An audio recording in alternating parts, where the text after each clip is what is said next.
La clinique Saint-Nicolas du docteur Irina Nagnon, 6 à Porte-Novo au quartier Agbokou, offre des solutions efficaces contre l'infertilité au sein des couples. Quand la grossesse ne vient pas spontanément, la consultation nécessaire au diagnostic du mal s'impose. Et très souvent, voici les cas de figure qui se présentent. Et après 24 ans de physiothérapie, nous avons le plaisir de vous livrer quelques secrets. Eh bien, avant 36 ans, le problème que le couple rencontre, ce sont de petits problèmes liés à ce qu'on appelle le canal déférent ou les trompes chez la femme. C'est l'altération de ces petits tuyaux. C'est l'obstruction de ces petits tuyaux. Et qu'on peut lever cette obstruction par la physiothérapie. Contrairement aux idées reçues, le problème ne vient pas toujours de la femme. En effet, l'homme peut être à l'origine des difficultés de conception. Vous voyez que chez l'homme, vous avez ici ce qu'on appelle les testicules. Et au-dessus du testicule, vous avez un tuyau long qui pénètre dans le pénis, si vous voulez. Alors les testicules fabriquent les spermatozoïdes. Et quand ce tuyau qu'on appelle canal déférent commence à s'obstruer au laboratoire, après émission du sperme, on constate des variations au niveau du spermogramme. Et c'est ce qui arrive dans certains couples. On vous dit, le monsieur n'a pas assez de spermatozoïdes, le couple ne pourra pas avoir d'enfant, ou bien vraiment le monsieur n'a plus de spermatozoïdes, qu'on n'entend pas azoospermie. C'est-à-dire que les spermatozoïdes n'arrivent plus à quitter les testicules et après éjaculation sortir. Donc, dans l'éjaculat, dans le liquide qui émane de la prostate, il n'y a pas les spermatozoïdes. Ça, c'est une panne mécanique qu'on peut corriger facilement par une technique simple. Et cette technique est vraiment abordable et facile, qui permet à l'homme d'avoir autant de spermatozoïdes qu'on appelle la physiothérapie. Quand nous parlons de panne technique, il arrive des moments où, lors de l'éjaculation, tout le sperme se retrouve dans la vessie. Et mais on dit à l'homme, mais vous n'avez pas de spermatozoïdes, vous, votre femme ne peut pas avoir un bébé. Au laboratoire, nous essayons de recueillir les urines et de voir dans quelles conditions avoir les spermatozoïdes pour que le couple puisse avoir d'enfants. Dans le cas contraire, il est intéressant de proposer des alternatives au couple, c'est d'aller chercher les spermatozoïdes dans les testicules et de les congeler. Regardez un couple jeune qui n'arrive pas à avoir d'enfants. Donc un petit traitement, la physiothérapie, va leur permettre d'avoir d'enfants au lieu d'aller à une fécondation in vitro qui coûte pas trop cher, mais cher pour un béninois donné. Pour détecter les maladies du sperme responsables d'une infertilité chez l'homme, l'on recourt au spermogramme. Ici, nous sommes au laboratoire d'analyse biomédicale. C'est ici que se font souvent les tests de spermogramme. Et donc, nous allons vous montrer, par exemple, un sperme normal, c'est-à-dire qui contient beaucoup de spermatozoïdes et dont la mobilité de ces spermatozoïdes est très bonne. Donc, à l'image ici, vous allez voir un certain nombre de spermatozoïdes qui bougent. Ils bougent dans tous les sens. Certes, il y a d'autres spermatozoïdes qui sont immobiles, mais l'essentiel, c'est d'avoir de bons spermatozoïdes bien fléchants. Et lorsque des patients viennent et qu'on constate qu'il n'y a pas assez ou pas du tout de spermatozoïdes dans leur sperme, c'est souvent dû à des anomalies dont le docteur avait parlé tout à l'heure. Et donc, nous assistons à une diminution, par exemple, du nombre de spermatozoïdes qu'on appelle oligospermie. À l'image, vous voyez quelques rares spermatozoïdes qui diffèrent un peu de l'autre image. Ici, vous voyez aussi pas beaucoup de spermatozoïdes, mais un peu plus nombreux que l'image précédente. Et donc, lorsqu'il y a oligospermie ou bien azospermie, c'est que forcément il y a un canal qui est fermé.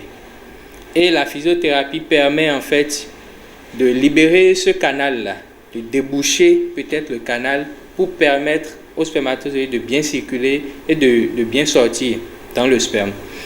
Donc quelqu'un qui vient, il a fait son spermogramme, on a vu qu'il y a une anomalie, soit une azospermie ou soit une oligospermie, il va faire son traitement de 13 jours. Le traitement, c'est la physiothérapie. Après ce traitement, et en plus de quelques produits, s'il n'y a pas de microbes dans son sperme, il vient pour un contrôle. Après quelques temps, il vient pour un contrôle. Et la plupart du temps, on a constaté que quand ces patients font ce traitement et reviennent pour un contrôle, il y a beaucoup plus d'amélioration. Et le patient même pourra voir le premier spermogramme qu'il a eu à faire. On lui montre les images. On lui dit vous avez tel nombre de spermatozoïdes avec telle mobilité. Et donc, tout est stocké là. Alors, quand il vient pour un second contrôle, il peut lui-même comparer le premier résultat par rapport au second résultat. Et quand il voit les images, lui-même, il sait que mais ce qu'il avait eu au départ est différent de ce qu'il a à l'arrivée. Et donc, voilà pourquoi le traitement de physiothérapie donne beaucoup plus de résultats. Et les patients sont vraiment contents de ce traitement-là. Par ailleurs, quand ce n'est pas l'homme la cause, c'est la femme. Et dans ce cas, voici les raisons qui justifient l'infertilité. Ça, c'est ce qu'on appelle la trompe chez la femme. C'est l'idéal. Pour qu'elle puisse concevoir, il faut que la trompe ou les trompes soient perméables pour que les spermatozoïdes puissent passer et avoir accès au niveau de l'ovaire. Et dès qu'il aura ovulation, il aura fécondation. Donc, une fois que la trompe est obstruée, fermée, ou bien contient de l'eau, alors la grossesse tarde à venir. Il faut passer à une intervention chirurgicale dans le cas de l'accumulation de liquide dans les trompes et procéder toujours à une physiothérapie pour l'élasticité des trompes. Sinon, dans certaines conditions, nous allons parler de grossesse extra-utérine, c'est-à-dire que la grossesse n'arrive pas à migrer dans la cavité utérine. Voyons un peu ce qu'on entend par l'hydrosalpinx ou bien une collection liquidienne dans les trompes. Ça, vous voyez que c'est une trompe normale. Donc voilà l'utérus, là où l'enfant doit demeurer, c'est le siège de l'enfant. Et là, vous avez la trompe.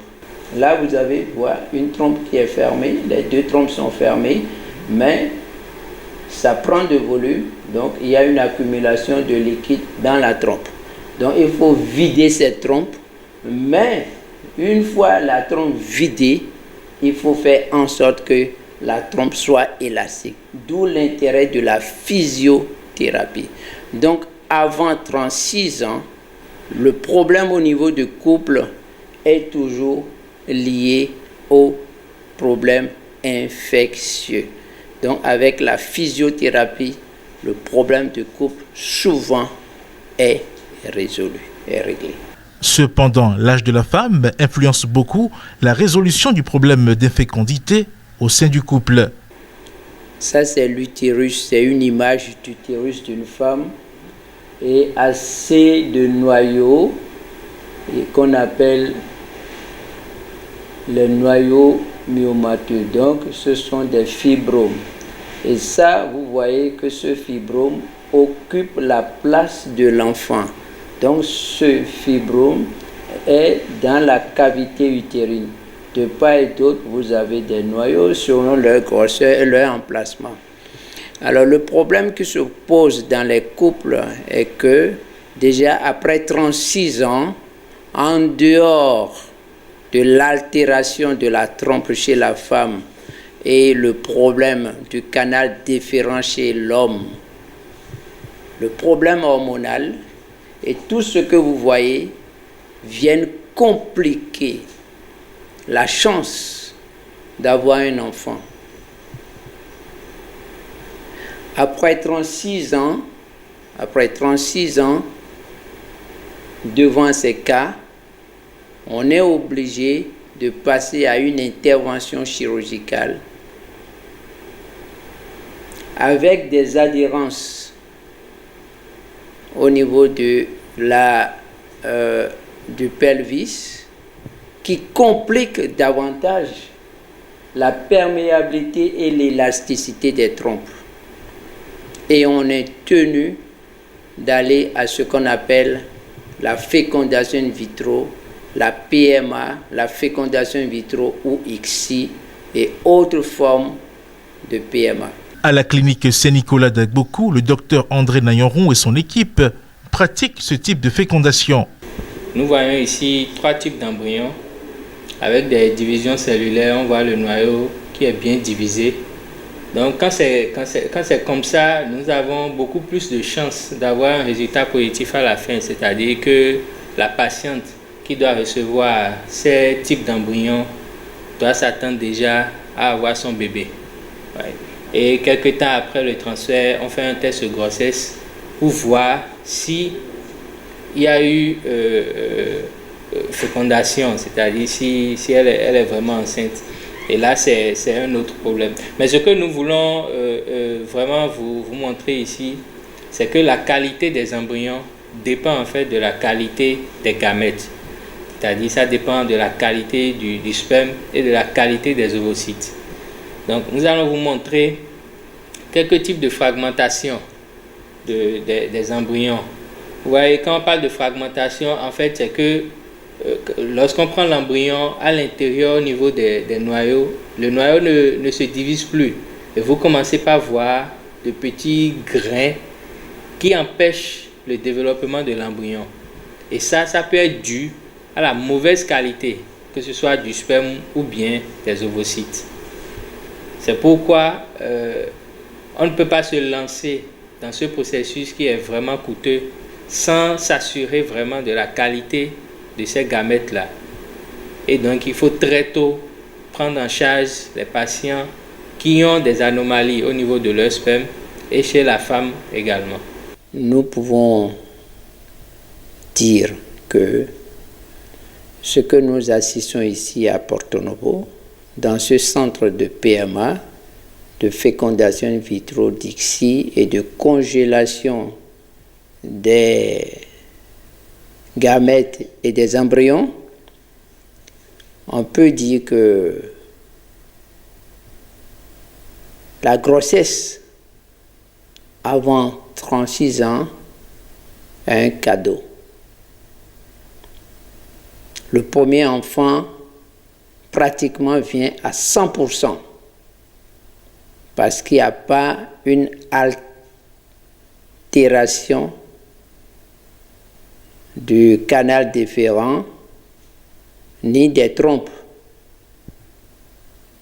Et dès qu'il y a une altération due à des infections, autant aller le plus tôt possible à la physiothérapie afin d'avoir une grossesse naturelle, moins coûteuse. Ça, c'est le premier conseil. Après 36 ans chez la femme, l'utérus peut être trophée de noyaux myomateux. Départ de nouveaux problèmes. Problème hormonal, un autre départ. Et au niveau de l'homme, si dans notre contrée nous disons que la femme a 36 ans, l'homme peut avoir plus de 36 ans, voire 40, 50 ans. Au niveau des spermatozoïdes, c'est d'autres. obstacle à franchir. Et quand nous parlons de la fécondation in vitro après 36 ans, eh bien, il faut des sacrifices pour avoir le premier enfant. Donc, avant 36 ans, nous avons de beaux embryons, on peut les congeler et aller à plusieurs tentatives. Donc, on vous implante, on vous fait le transfert de 2 à 3 embryons. Eh bien, si le test est positif, vous êtes enceinte, il n'y a pas de souci. On congèle. Les autres embryons sont congelés. Après 1 an, 2 ans, vous revenez, on décongèle, on fait le transfert. Mais chez une femme âgée, il est un peu difficile d'avoir beaucoup et de beaux embryons. C'est là la difficulté de FIV, en réalité, qui n'est pas très liée au processus, mais liée aux gamètes eux-mêmes. Nous sommes à votre disposition. Si votre couple est confronté à un problème d'infécondité, les portes de la clinique Saint-Nicolas, 6 au quartier Agbokou à Porte-Novo, vous sont grandement ouvertes. Confiez-vous à temps aux spécialistes.